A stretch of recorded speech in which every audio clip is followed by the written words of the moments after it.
What's up, guys? Hey, check it out. I'm going to do a really quick thing here. It's a BTV News special, I guess you want to call it, about the new Street Trash that's coming out by Ryan Coogler. Let's check it out.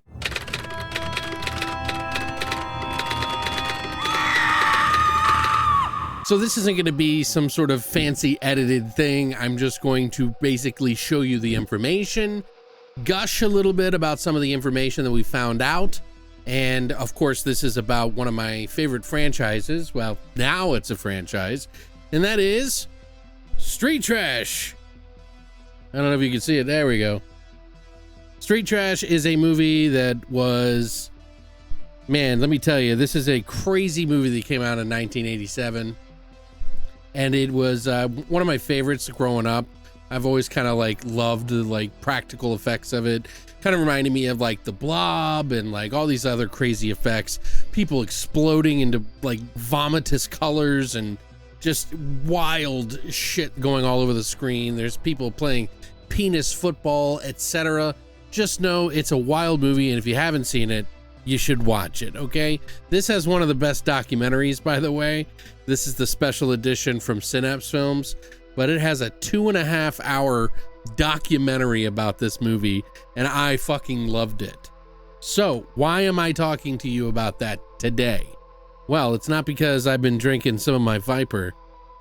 It is because it's because there's more news on the new movie. Now, first we heard it was called a remake.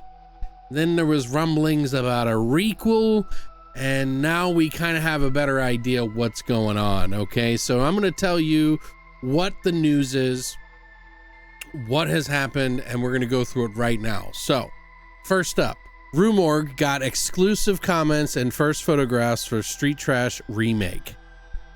Now, I've been following on a few different places to get this. This is actually just an article about some of the newer stuff that they found out about it, because they've been shooting and filming in Cape Town, South Africa, and it's basically announced this morning that Cineverse will release the movie as a Screenbox original in early 2024.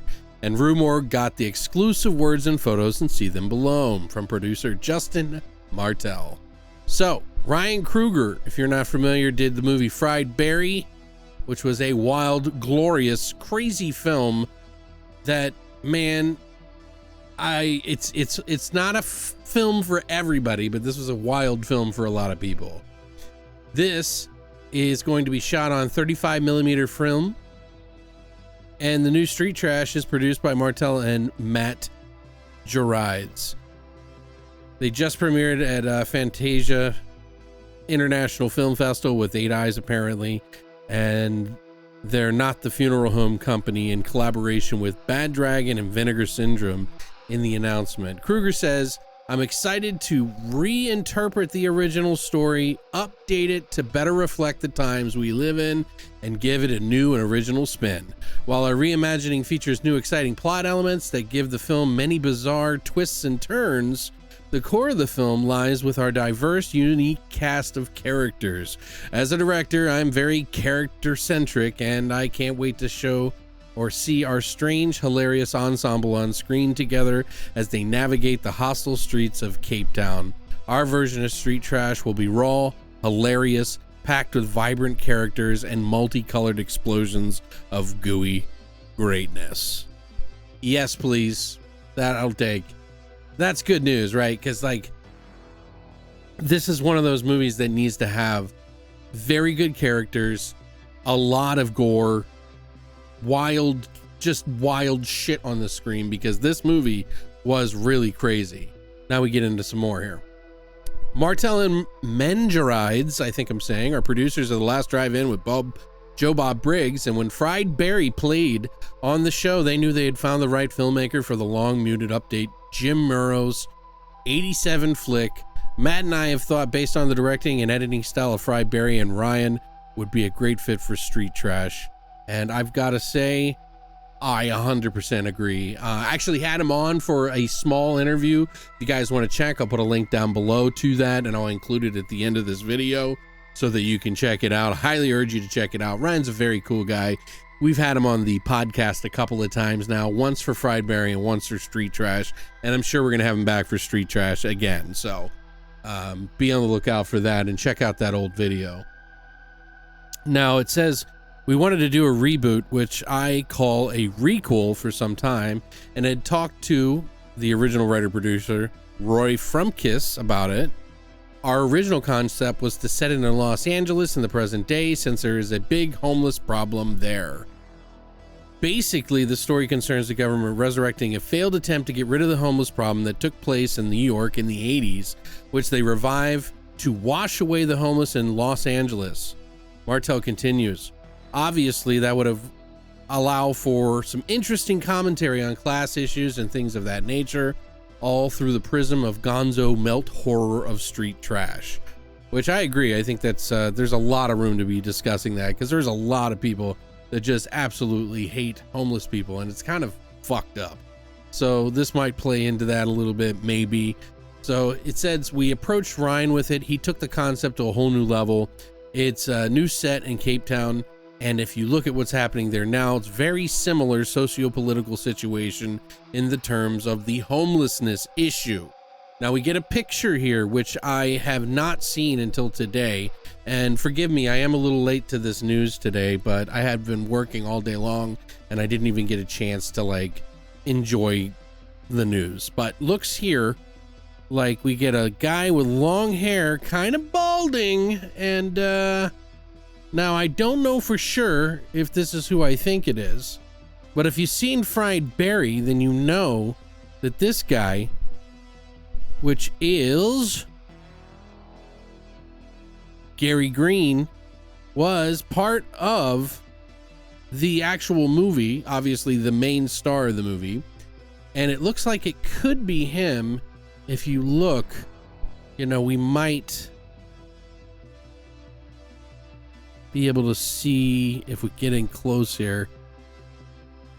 I'm not sure.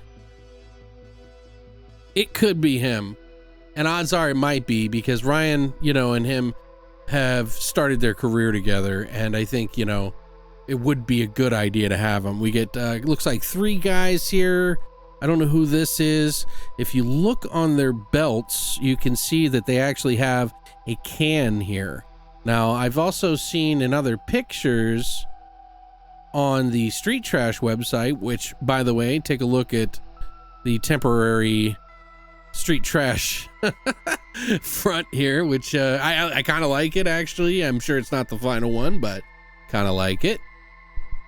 We get an exploding chest picture that's been kind of recently released here with the Variety, because a couple of people got some exclusive content. There was Variety, I think Bloody Disgusting, and of course Rue Morgue. And then we get a shot of the camera they're going to be using, the RE-Cam LT, which I am not familiar with, but here are those cans.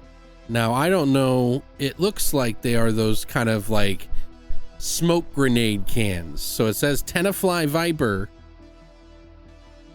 Premium. Okay, so we got a new brand of Tenafly Viper here, buddies. Okay, we still got the Angel on there. It's a little more updated, but if you see,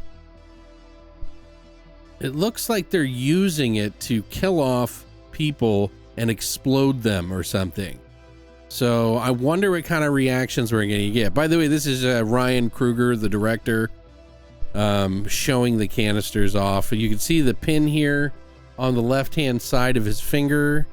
If you look just here, not sure if you can see my cursor. I think it's off screen, but if you look on his left finger, you can see a little ring there. But that kind of clued me in on some things here. Also, it goes on to further say that Cape Town has been a popular shooting site, not even the word major, for genre fare over the last couple of decades, but Street Trash is one of the rare films to actually be set there.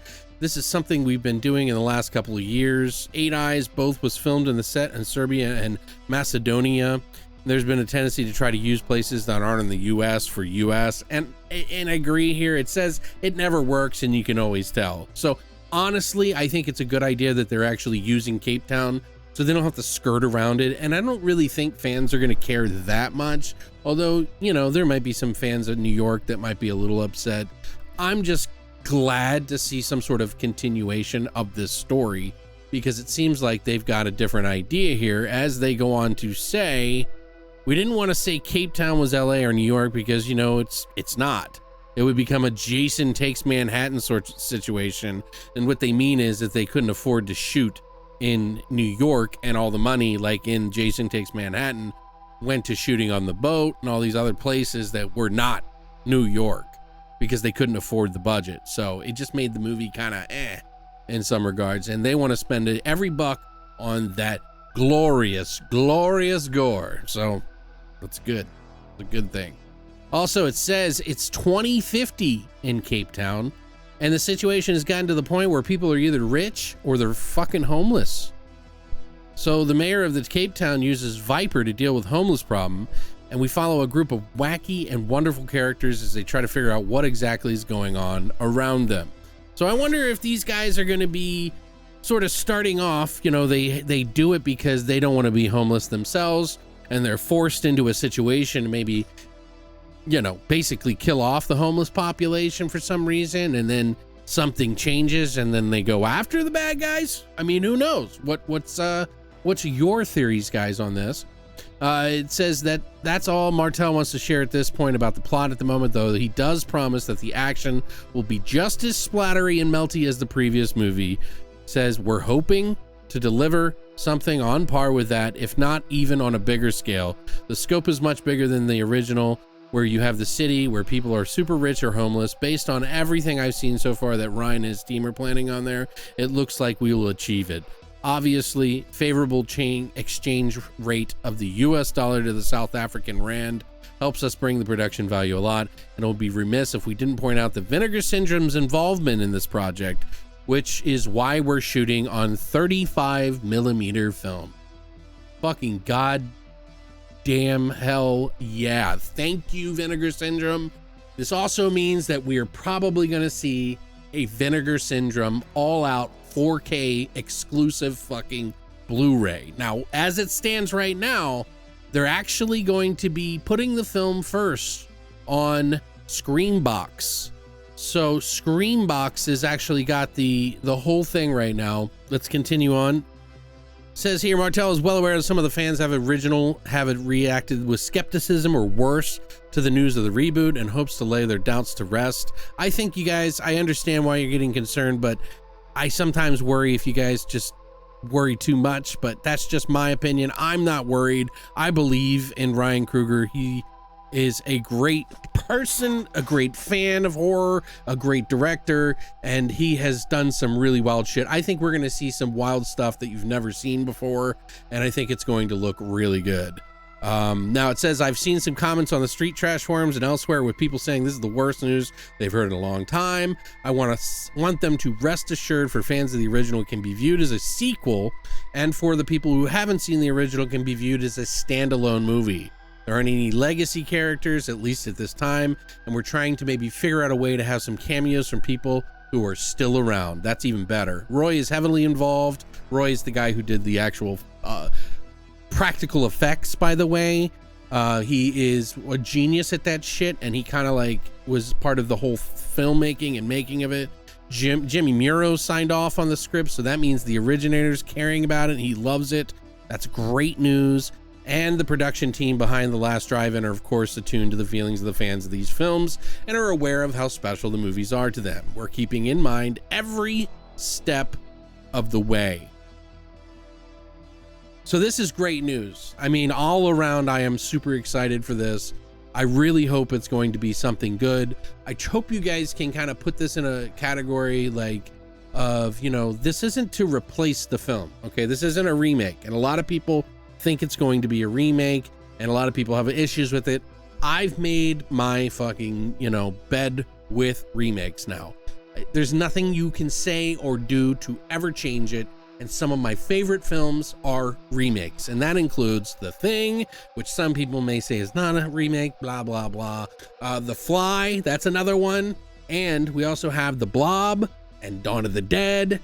And there are there are remakes that actually do good, but this is a requel, so it's a continuation, and we get confirmation of that from the man himself, Ryan Coogler. A remake, he says here, and I'll show it to you. A remake, more of a number 2. So more confirmation there. And I think he said, another one said this is a 1987. There is a 1987. No shit, man. Sorry.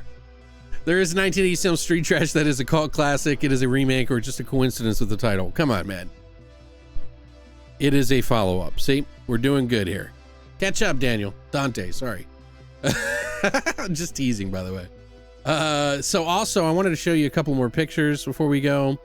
This looks pretty fucking awesome. I'm loving it. You can see over here where I've already responded. I feel like this is a sneak peek of something. Making a joke, of course.